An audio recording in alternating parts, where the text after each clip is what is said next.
and interesting times as usual. We often, in fact, Andrew's got a great story of a client who was deciding whether he should sell or not, and luckily decided to sell. And within the next 6 months, I think there was Nenegate, and then Trump was elected for the first round, and I think Brexit happened in the next 6 months.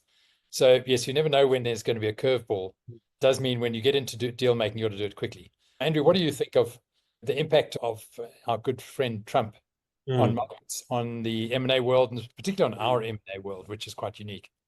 Absolutely. Afternoon, everyone. Thanks for joining us.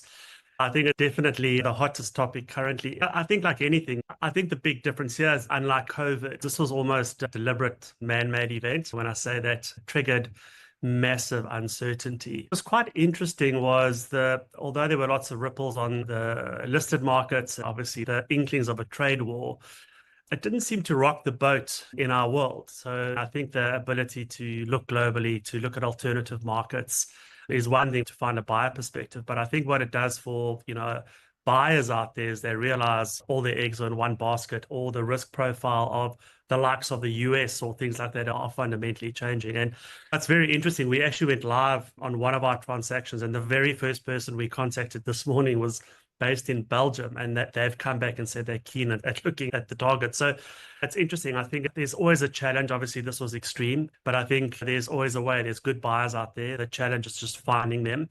And I think we've learned over the last 5 years, definitely, that there's always waves out there, and you just figure out a way how to navigate them.